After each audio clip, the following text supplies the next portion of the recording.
potentially, Odion Ighalo could be lining up to try and be the man that puts the ball past whoever's in goal for Chelsea.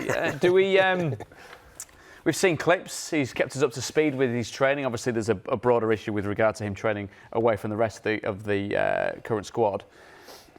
Does he get dropped straight in? Does he start? Does he spearhead a new kind of physical-looking Man United forward line? I think when you, and I know you need to put a new signing in somewhere. I get that, but when you look, played 24 minutes on the 6th of December. His last 90 minutes were the 27th of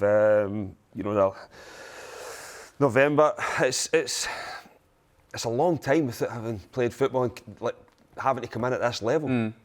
But Manchester United are weak in that area. They need to find something. I think, look, you can train as much as you want, but there's nothing like match fitness. Yeah. You need games. We all know that. We've played football. You can do as much as you want in the gym, but when you walk on that pitch after 20 minutes... I think the only thing we done in the gym was a vending machine. Yeah. It's all carbs, though. It's good. Yeah. Pushes you on. But, you know, as soon as you walk on that pitch, it's a different type of fitness, the adrenaline. I think, look... as Chris said, they're weak in that area. They're out without Rashford. For me, Martial's not doing it as the number 9. I think he's better off the left. So I think push Martial to the left and give Ighalo a chance. Throw him in. The first 3 games that he's going to play for Man United, doesn't matter about his fitness. It's just he's going to be on adrenaline. He's playing for Man United. You know, so who he supports, and there's the motivation there. He couldn't wait to get there. He said, make it happen. So fitness, for me, isn't going to be that much of a factor. It's amazing that as well, though. As soon as you get a move to that big club, you always support extra yard of pace. You always support them, don't you? Yeah. As soon as you move, as soon as you make that move, well. I've always been a Manchester United fan, Chelsea fan. Going off what Jamie says there, does that mean that he could perhaps facilitate other players improving? So if Martial does get moved out to the kind of right-hand side of the pitch, Ighalo is that physical presence down the middle.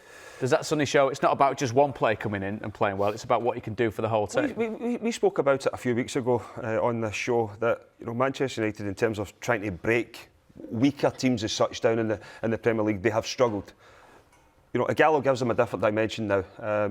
Manchester United's results this season are the ones that everybody goes back to, is a lot of that's been counter-attack football. The wingers, the pace that they've been using. Ighalo will bring a different style to that. Maybe more suited to when you're trying to unlock things. You can put ball in the box. Listen, he can play. He can score goals. But he gives you that different dimension as well. And I think that will be important, that you're not just one-dimensional, sitting off teams and trying to hit the counter-attack. And it's been good against the top teams for Manchester United, but against the so-called weaker ones in the league, that's where Manchester United have struggled. When Bruno Fernandes, another Man United fan, ironically, does he? From what we've seen of him so far, what's his best position in a United system, and do they fit the system around him to get the best out of him? He's a number 10 for me. He gets, when I went to see his debut, he got into great pockets. He receives it on the half turn. He looks to play forward and he gets shots off. The reason they brought him in was because Jesse Lingard wasn't doing that. Jesse Lingard would get in that hole and in them pockets, and he would be sideways and he'd pass it sideways, and he play them key passes. He wouldn't have a shot. Bruno Fernandes that's what his game is. He gets in the pockets and he looks to unlock defences and get shots off. So I think they need to, 4-2-3-1 for me is Man United's formation with the players, and I think with how they're trying to do things with Solskjaer, with bringing in the players that he's bringing in, they're looking at a 4-2-3-1 formation. What happened to Jesse Lingard? You go on. What's happened? Yeah. Well, he's still young, isn't he?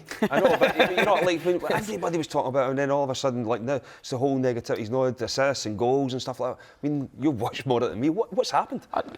The problem with Jesse Lingard for me is that I think he's playing in a position for Manchester United, which have had world-class players in them positions that have always been there and produced. And then you're asking someone who realistically isn't at that level. So you're asking a player who's a fantastic player. He's playing in the Premier League. He plays for England. But he's put a lot of pressure on himself, and a lot of pressure has been put on him, and a lot of scrutiny has come under him because he's not good enough to be the main player, the world-class player that he is. He's a very good player and can play very well in certain games.